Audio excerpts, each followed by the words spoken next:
Hello and welcome back to the FLA podcast. So today I'm super excited to be sitting down here with my guest, CHRISSY Grigoropoulos, who is an attorney, a lawyer, and also a corporate real estate broker for Property Shark Realty. So she has a lot to juggle. She is also the author of Lady Shark, How to Become a Millionaire in Your 30s. So there's definitely a ton that I think we can talk about there in today's podcast. But really, I'm super excited to be sitting down here with you, Chrissy. I think, somebody of your caliber being on my show, you have a lot to share with our real estate agent and investor listeners, especially with the amount of success that you've had so early in your life and your career as well. But welcome to the show.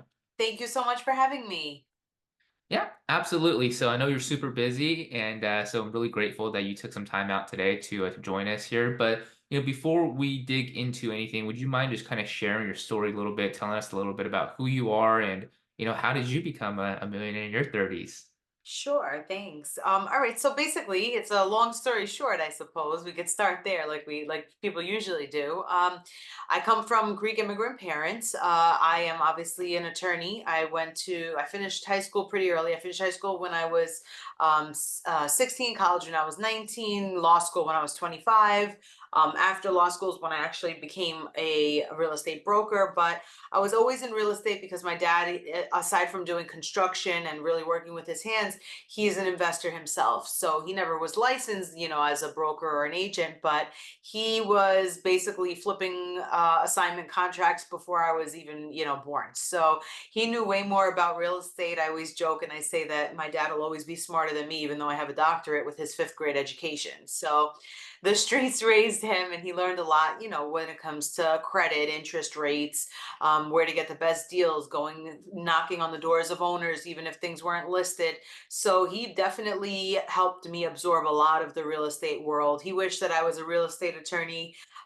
It was a little too boring in my, mentality, but I've come a long way, and it's been really reassuring to have him as a support system. Even in law school, when they're teaching about easements and things like that, he was able to like bring it to life. Like, the alleyway in the back of buildings, that's an easement. I was like, oh, okay. So it's just interesting when you see, when you're looking at deeds and ownership things, life estates, and when you learn it in a different language in law school, how much he was able to really bring it to life. So I've had both the street smarts as well as the book, the literate portion of, getting the schooling done. So it's definitely helpful. Yeah, so I mean, obviously you've gotten a lot of the literary side of learning done, right? Being an attorney, I mean, just the school itself, right? So how are you able to start your own law firm so early and be a millionaire in your 30s, right? A lot of people, when they finish law school, they're probably closer to 30s right after getting Right. out of law school. So you were really, I think, from what you were telling us, you were able to graduate high school early. So Right. you were always essentially like a very high performer from an early age. How was that the case, or did you kind of grow into that a little bit later? I I was bored more than anything else, and I knew from a pretty young age. My dad had an issue with one of his properties that he would rent out. He had tenants, obviously, that weren't paying, and he finally got them to be, to move out. And they unfortunately left a barbecue inside of one of his houses. He went to, just basically take a look at the house, see what the condition it was in with one of his workers, and basically left him at the property and told him, let me go look at a sister property that he had maybe like 10 minutes away. Told him, just look at it from the outside because his worker actually was thinking of renting it.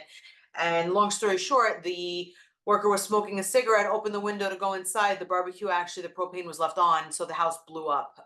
So that was a fun battle that he had to do, sarcastically fun, of course, with, obviously trying to get the insurance coverage for the property that the house was, in. So he had his first experience with the law in that regard with depositions and, trying to fight for himself. And I was maybe 7, 8 years old. And at that time, I remember being with him in an elevator. I talk about this story in my book because it's ironic how I knew that I wanted to be an attorney from such a young age. So he's telling me, oh, I have to go talk to this lawyer and he gets paid so much per hour. You should be a lawyer. And I'm like, okay, what do lawyers do? He's like, they fight all day and they get a lot of money. I'm like, oh, hey, that sounds like a great idea. So that's kind of where it all like snowballed little by little. And because I always knew I wanted to be an attorney, I didn't really waste too much time having the school experience. And it's a catch-22, because you do forfeit certain experiences when you're in a rush going through schooling instead of getting the school, the college life, let's say, or the high school party life, let's say. But in reality, I still had friends. I had acquaintances with all types, but I focused on just getting through school because I knew I wanted to be a lawyer, and the school was like a very lengthy process. As everyone knows, it sucks. But that's my reason for really pushing through, because I knew I wanted to be a lawyer from a young age. So although I never really liked school, I knew I needed to get through it in order to get through law school and get to where I wanted to be. Yeah, so you always knew that it was something you wanted to do, and once you knew that, there was essentially nothing that could stand in your way, is what it sounds like, right? Pretty much. I You were mean, gonna definite push through. obstacles. Nothing's easy. My advice is definitely not about an overnight success. But if you put in your purview where you're trying to go, you focus on the trajectory and just go for it. It will come to fruition. Right. Yeah, definitely. We don't want to make it make it seem like it was anybody had like some type of overnight success. And but that's absolutely, I think what a lot of people think of when they think of like reaching their goals is, what is it they have to overcome, right? What is it that they sacrifice? And you were able to do that, right? Right. Even though you really didn't like school, because a lot of people they think from the outside looking in that if you were a lawyer, you must love to, go to school, you must love to go to law school and all Right. that stuff, right? But that's not Yes. necessarily the case. So No, not the case for me at all. Some people, sure, but I'm definitely not one of them. right. Yeah. So that kind of brings us to, digging a little bit deeper into your success, right? Your success as a business person, as an attorney, right? So early on in your life, so as you were going through that, right? What would you, attribute to, I think, the keys to your success, right? Usually I think people ask, what's the key to your success? I don't think there's one or two things. I think there's Right. a multitude of things. So what would you say are some of the most Definitely. important things for you to be able to be successful so early on? I think sacrifice is definitely a big one. It's very easy to look at your peers and people around you on what they're doing and being envious or jealous and saying, I wish I had that. I'm 35 years old now, and I got married only a few years ago. I just had children within the past few years. So in my perfect world, I wanted to be married younger, and I wanted everything that all my peers were getting. But my focus really wasn't on finding a mate, but it was really focusing on work and how to attain stability. Really, when you work for someone else, you have some type of stability, but there's usually some type of a ceiling unless they're a really good employer that sees you as an asset. So I definitely focused on how to make sure that I would be stable in the future for when the time did come that I had a family, I could have a little bit more freedom. Yeah. So that's very, I think it's very important, right? Because there's a lot of people that want a lot in life, but I think there is I'll say a ladder, right? Of what do you actually want? What is the most important? What are you willing to sacrifice to get that? And also, which ones should you be going after first, right? So I think a lot of people in the beginning of their lives to go after, having a family, building up, their friendships and everything, but later on they realize it's very difficult to maintain the lifestyle that they've created. Whereas, you and I think a lot of other successful people focus on their business, their careers, building up their wealth first, so that way later on they can essentially not, do whatever they want, but that's what they, usually say is they do it, live the way that you want to live. Right, have more freedom. Yeah, have a lot more Think it's freedom. hard. It's not, I think that in my situation, it wasn't, I wanted everything at the same time. I think a lot of people want it all. And unfortunately, you realize, I guess, as you get older, that by choosing one thing, you're not choosing something else. Some people maybe they have it all at the same time, and that's beautiful. It's a beautiful thing. But I think it's hard to be a realist about it and see as you're going through it, because I know that throughout my struggle with, creating the business in my world with personal injury and even with real estate, you don't get paid an hourly rate with real estate. You can have a million offers on the table, and if you don't get somebody to close, you're wasting all these hours showing it and getting offers, negotiating, going with people to inspections in order to open it up. And unless you get that closing date, you're not getting paid. So sometimes you struggle, and it's an ongoing battle until that end point. So it's the same thing. You have to really be in it for the long haul. Yeah. So, what you said there was really, I think, I really love what you said there, which is, when you're choosing something, right, you're not choosing something else, right? So there's always an opportunity cost to what you're doing, right? The decisions that you make, the choices you make, really on a daily and Right. maybe even a like an hourly or minutes basis. You're choosing one thing, then Mhm. you're sacrificing something else. Right. So you just have to, I guess make it really clear in your mind that you can't have everything all at once. Now you Right. can have really anything you want, but you can't have everything that you want Right. all at the same time. Is the way I think is best to look at it. Totally. Exactly. Yeah. So, you mentioned that you're also, also in real estate as well as being an attorney. So I think a lot of agents out there, they're having a hard time just juggling their real estate careers, Right. Right. right? They're full-time agents. So how are you able to do both? What was the inspiration behind them, and was there some type of connection there as well? For sure. Obviously, my dad and his knowledge.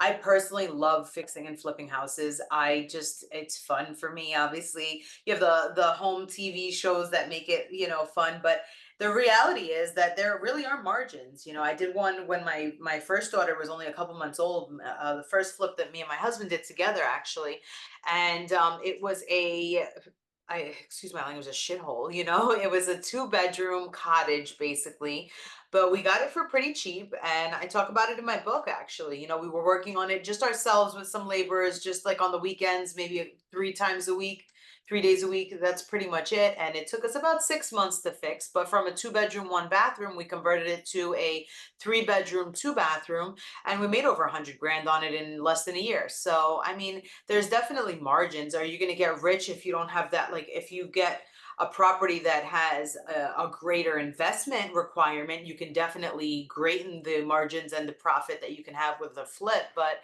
for me, I love picking kitchens out and fixing them up. And obviously, it's a lot deeper when you're fixing investments and flipping them and things of that nature. But for me, I really started in my career with law and always had real estate as more of a hobby. But because I enjoy it so much, it predominantly helped out buildings my father owns and his peers own. So it became more of a process. And in my contacts, when you meet other agents, I'm an amazing boss. So if they're telling me their percentage is X with another broker, and I'm like, forget that. Like, I'll beat the percentage. Come on, let's grow together. Do what you got to do. Most agents do more of the work, and the broker really doesn't do much except guide them, be a mentor. I'm not greedy. So where I think that where you're making money, everyone needs to make money. So it's definitely helped in the success process when you're not greedy. And I've always been exposed to bosses that were greedy and selfish. So I try not to be that way. Yeah. So you're learning essentially like what not to do, right, from people that Exactly. you've had a bad For experience. sure. For sure. Yeah. So you were starting your own company, right? On both the real estate side and also on the law side. And you were able Exactly. to do this very, very early on. Exactly. Yeah. So what I guess how does that come about? Like there's a lot of agents in the beginning of their careers that, they're not even able to be a successful agent working for another brokerage, much less thinking about opening up their own brokerage. So I guess like what does that transition look like going from more of an independent contractor, right, or maybe working for another firm in your law career to now, owning your own firms on both the real estate side and also the attorney side as well. I think that when it comes to the best advice, even if when you say just an agent, agents, honestly, they're hard workers most of the time. And like I just said, you suffer so long until you get to a closing or a rental actually going through after credit checks and all this fun stuff that you have to go through. But the reality is, the people that you encounter and the buyers and the sellers and all the associates that you need to have in order to be successful and as a real estate agent, it's all networking. They're not buying what you're providing for them. They're buying you. They're buying your personality. So it's really your attitude that people buy. And realistically, it's how much can you sell yourself? How are you doing networking? Are you in the right space? Are you going to open houses to meet successful brokers that you may look up to go say, listen, I have the perfect client. Maybe you don't even have a client, but I have the perfect client for this property. Tell me about it. See how they do things. It's always good. It's hard to find a mentor a lot of times. I've been, lucky to have had great mentors along the way. Some that are still with us here today and some who have passed. But you don't really get that thrown in your face very often. So you have to figure out how to think outside the box, and thinking outside the box is rubbing elbows with people that you want to be like, or that that if you're in their space, maybe they can offer you some advice and some guidance in that aspect. So if you're locally in whatever state the listeners are from, find that top broker that you see that's all over TV, that's spending thousands and thousands on advertising. Maybe they're not at the open house, I would imagine. Maybe it's one of their agents or one of their brokers that are there, but go to it. Tell them you have a client that doesn't want to go to any open houses themselves, so they sent you, and start asking questions. See what are their top, how do they, what's their demeanor, what are they highlighting first in a home. Maybe then you can repeat that and try to get the same thing done and get the results. That is so important, right? Having somebody that you can necessarily like shadow, right? Having somebody who's done what you've already, what you want to do, or is doing what you want to do. I don't think there's a better way to learn than doing that, because they Exactly. have the blueprint, right? They have what's worked. You just have to be able to follow what's Mhm. worked for them and do it for your business as well. Exactly. Make it happen. Right. Yeah. So you mentioned, one of the better ways to kind of look for mentors is just look for people in your kind of space that are doing what, you want to do, and, the most successful people, and just try to shadow them. Just in your experience, have you found that it's better to go after that mentor mentee relationship by offering them some type of value, and being able to provide the mentor something that, so that way they can reciprocate and actually give you their time back, right? So what would you say are some of the better ways? Because there's a lot of people out there, right, that are afraid to reach out to people who are more Right. successful. They don't think Right. they're going to be able to give them their time. So what would be a good way to actually, earn that time, I right, think from that's an somebody you want to work amazing question. And I think that you're touching on something else that I talk about in my book. When you're going to either speak to a potential mentor, or even when you're stepping foot in a networking event, don't think about yourself. Don't think, what can I get from this person? It's all about me. No one's ever going to want to help you if all you're asking for is, what can you do for me? Give me and give me. But what can you provide to them? Obviously, everyone wants something from someone, but the more forthcoming you'll be with your, let's say, time, which doesn't cost much, or it can cost you everything. You want to really present yourself in the best light and tell them, listen, I know that you have all the listings. I can assist you in doing the showings. If you're too busy, I would love to go to them. Give me your advice. What should I highlight? Am I talking about X, Y, and Z, which may be the negative aspects of a property, or am I just leaving it out? And obviously there's certain laws on what you're allowed to leave out, what you can't leave out, and see how they veer their way through their outcomes and their properties that they have as listings. But the more things that, when you meet someone that you look up to and that you think that, or that there is a value there, you have to show them that, one, the second that a successful person sees someone that's kind of asking you, even if you don't say the words, to be a mentee, and really asking for help, to just show them like, hey, I really want to be successful, I have what it takes, I just need some guidance. It shows you're hungry. Successful people love hungry. So for me, I always laugh and joke and say, stay hungry, never thirsty, but always hungry. But it's true, because you always have to be hungry for more, and that's the fire inside. And that's really what I define a lady shark as, not a man or a woman, but someone that's always hungry on the inside, that always has that fire to have that drive and get more and more, because the sky's the limit. And the second that you're able to show someone that is successful and that can take you where you want to go, or at least guide you, like, what did they do? And it shouldn't be, oh, why me? Why can't I be there? Why not you? If that person can do it, you can do it too. Find out. And most successful people are forthcoming with giving advice. Yeah, it's funny that you say that, because I think a lot of people who are newer to a specific industry, they think the opposite, right? They think Mhm. that the more successful somebody Right, is, the more secrets they have. But once right, you actually step into it, it's the complete opposite of that. right, The successful people, like you said, they're drawn towards the ones who are actually seeking information, the right. new realtors, the new agents, right? The new attorneys, even, who are going out there, who want more information, who are hungry to learn more and to do more and to Exactly. provide more value. And they see that in people, and they feel like they're not wasting their time by sharing the valuable knowledge that they've accumulated with somebody Exactly. who just isn't going to do anything with it, versus somebody who is going to take action later on. Yep, definitely pay attention if you're asking questions. It's hard because I know that. when I encounter people like that, sometimes they're so excited and they like cut you off, but you have to really like take it from a good place, that know that sometimes when people get to speak to a successful person or someone that you want to learn from, you're quick to cut them off or maybe give them your story and things like that. But the best thing is when someone else is talking, as much as you really want to cut them off, and it still happens to me too, because I'm like, oh my God, I don't want this idea to leave from my head. But just take a deep breath and be like, listen, because sometimes it comes off that you're not listening. But I feel like it's definitely a goal to be able to step outside of your comfort zone when people talk to people they don't know. Even in dating rules, when you should I go up to this person, shouldn't should I call them, it hasn't been a day or two, all that with business is out the window. No one cares about that. When someone tells you, hey, give me a call if you need anything, call them. Even if they told you, they love coffee. Oh, I just drank a coffee. Hit them up. Say, listen, do you want to grab a coffee? I have a good business venture. Even if you don't, if you have some ideas that a potential of a contact that might have something, sometimes it's okay to like push forward a little idea that you may not fully have closed for some guidance. Oh, that's very interesting, right? Because, you need to run these things by people, right? Because a lot of times, we get super creative in our own heads, Right. right? Of all the different things we could be doing, whether it's a new Mhm. strategy or a new way of looking at things. And then it could be something that's actually a seed to something really great, or it could be something that's been tried before and doesn't work, right? So you Right. want to ask people who've come before you and get that experience, which is really the whole point of finding a mentor, right? Is being able to Exactly. have that back and forth with them, I think is very valuable. I'm sure you would think so as well. Totally, of course. You need that. You need, I mean, especially with experience.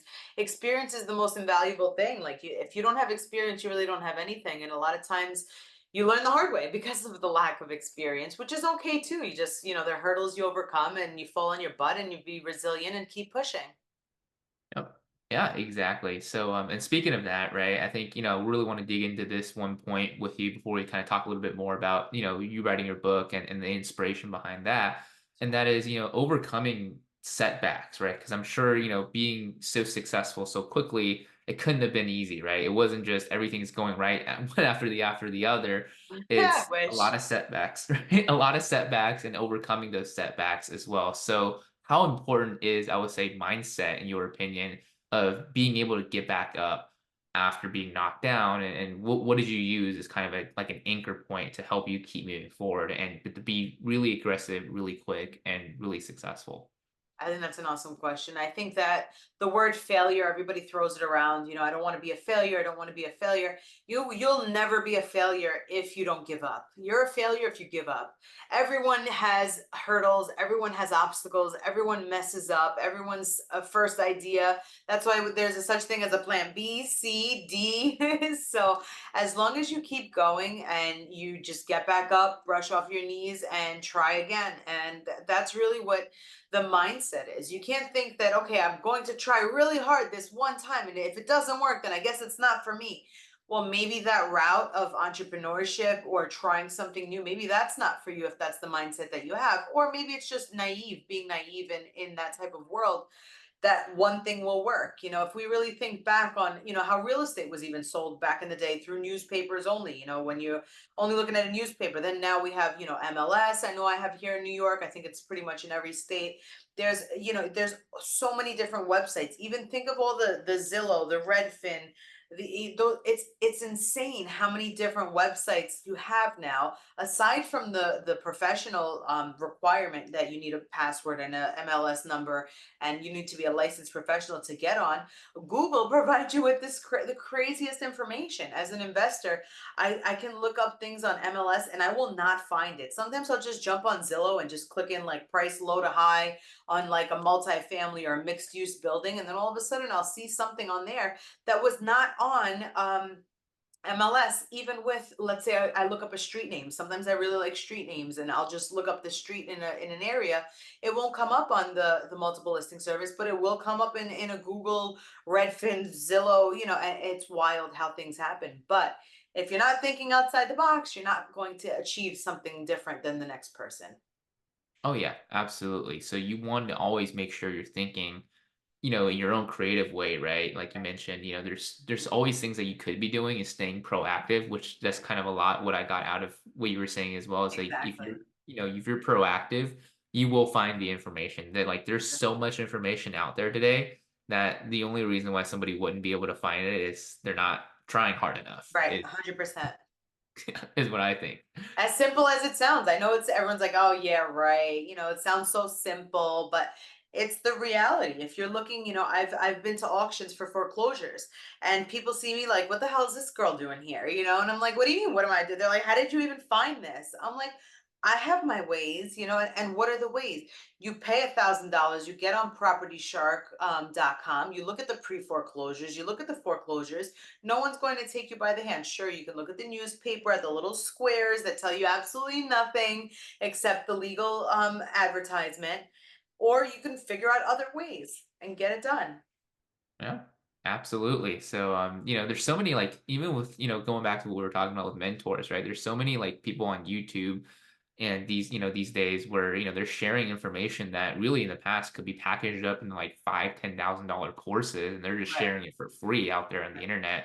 Mhm. So, you just got to stay proactive, get out there, Exactly. and really take the time to get what you want. And then it's Stay never been, positive.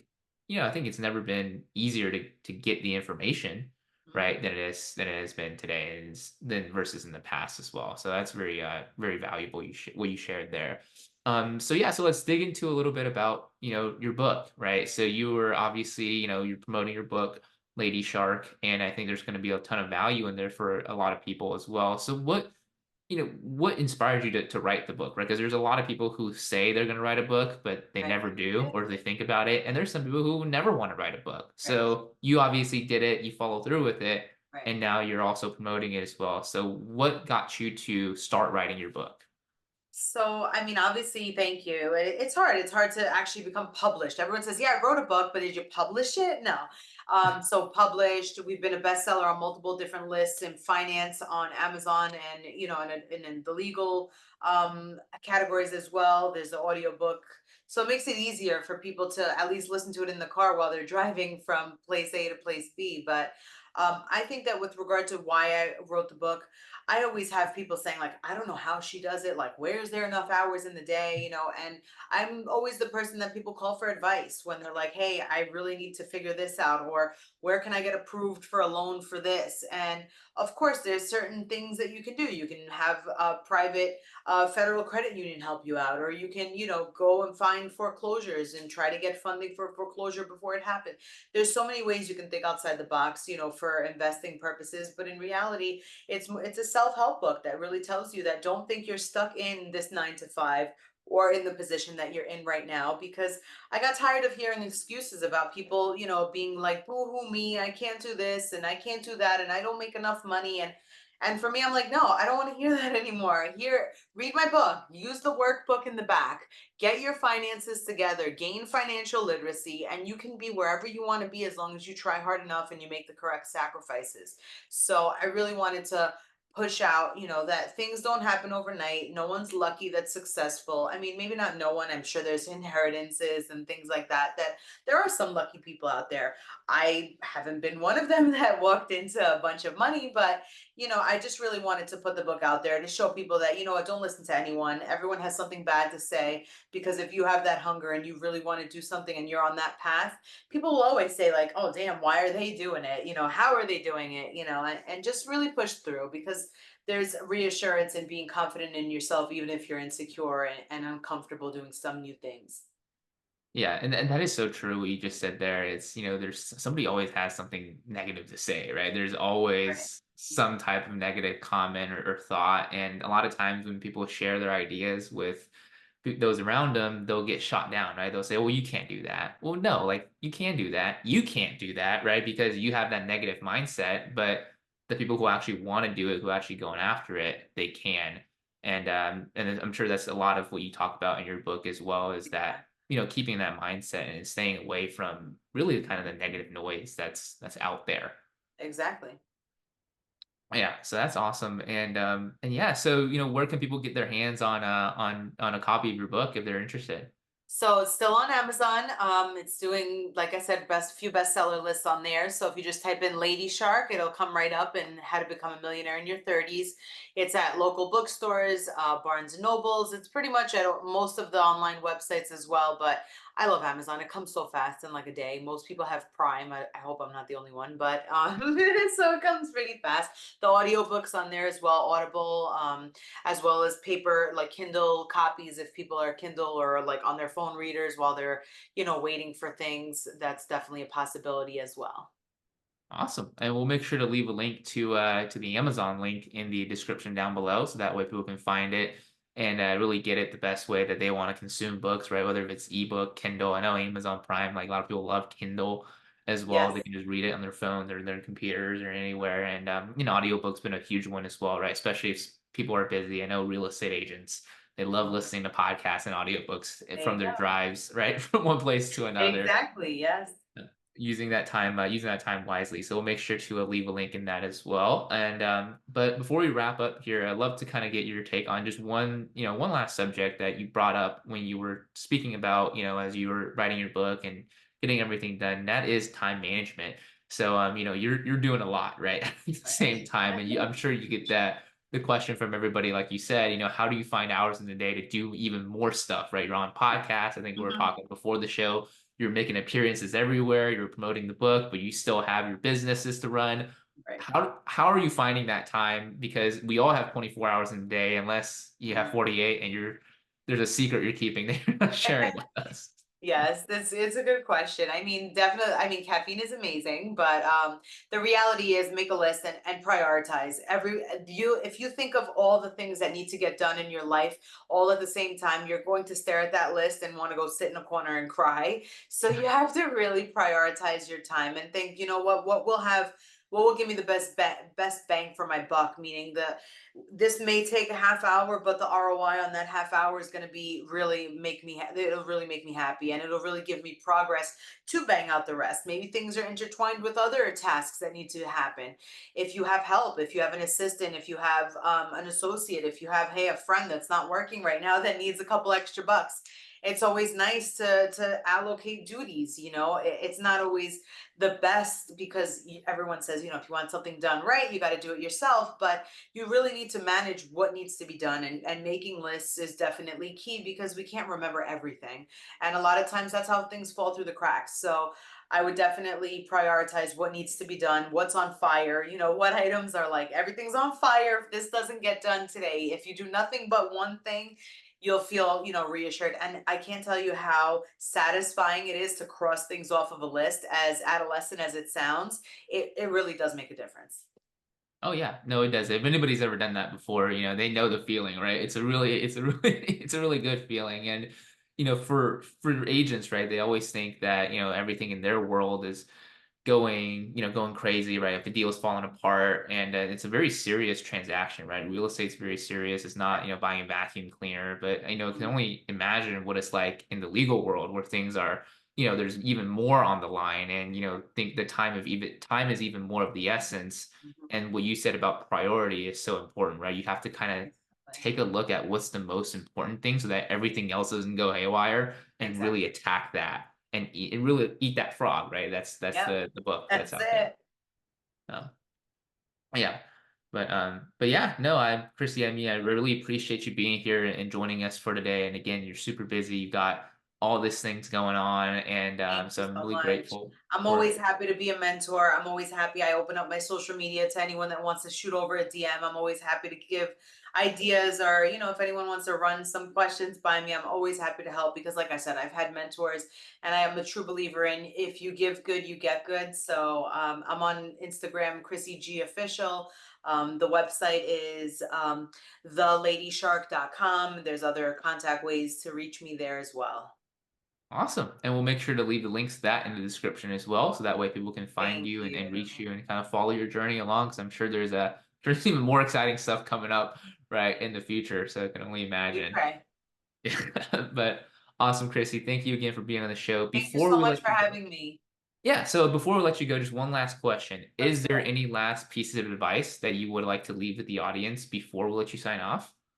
The sky's not the limit. Don't let what anyone has to say and their opinion stop you. If you want something, you can get it. It's just a matter of writing down how that's going to happen and just making it possible.